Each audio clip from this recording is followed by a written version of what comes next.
Have you ever noticed that the smartest person in a high-stakes global meeting is, like, often the one using the simplest words? Right. Yeah, it is completely counterintuitive. Yeah, exactly. So today we are doing a deep dive into a communication framework designed for A1 and A2 beginner English learners. And we are going to take our time with this one. Yes, a very deliberate, unhurried pace today, because this script is all about navigating work emails and online meetings with absolute clarity.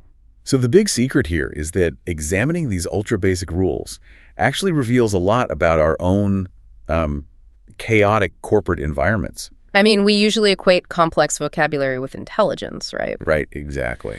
But this foundational script shows us that cutting through the noise does not require a master's degree in jargon. It is about, well, stripping communication down to the essentials. Let's look at how it handles the classic work email. It forces this highly rigid structure. Yeah. You open politely with just "Dear," and then the name. Yeah, very straightforward. Then you state your purpose immediately.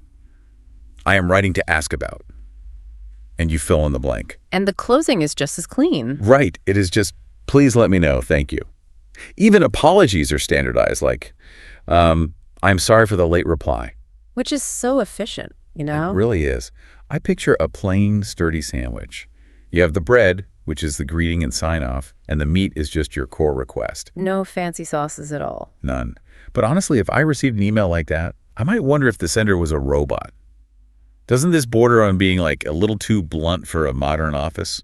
Well, it might feel abrupt to a native speaker used to endless pleasantries. Yeah. But that bluntness is exactly the point. Really? Yeah. In a global setting, adding flowery language just increases the risk of misinterpretation. Oh, I see. So it removes the guesswork. Exactly. The plain sandwich becomes a standardized bridge between cultures. Tone does not always translate easily, so clarity has to win. So safety and clarity trump being perceived as overly warm, but an email gives you 20 minutes to draft it, right?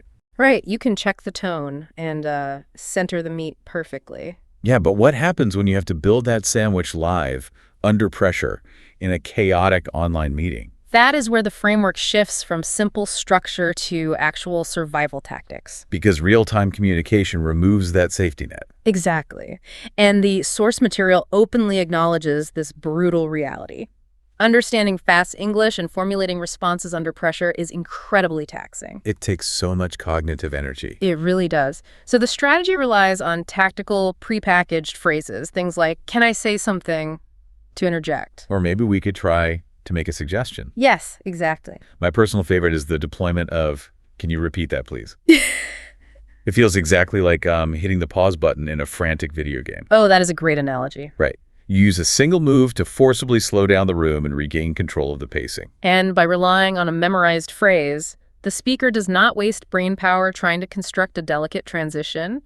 They outsource the grammar to the tool itself. Which frees up their cognitive load. Yes, to focus entirely on the business idea they want to share.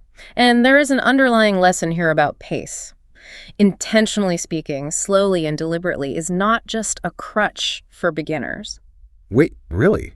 How so? It is a vital strategic mechanism for everyone in the room. It ensures the core message is not lost in translation. Wow. So it turns language into a utility rather than an art form. We see this right through to the end of the framework with project management phrases. Like, "I will send you the report by Friday." Or, "Let's schedule a meeting for next week." Those leave zero room for ambiguity. They drive clear action. And that inherently builds immense confidence for both the speaker and the listener. It flips the entire corporate dynamic on its head. It really does. So I want to leave you with a thought to mull over today.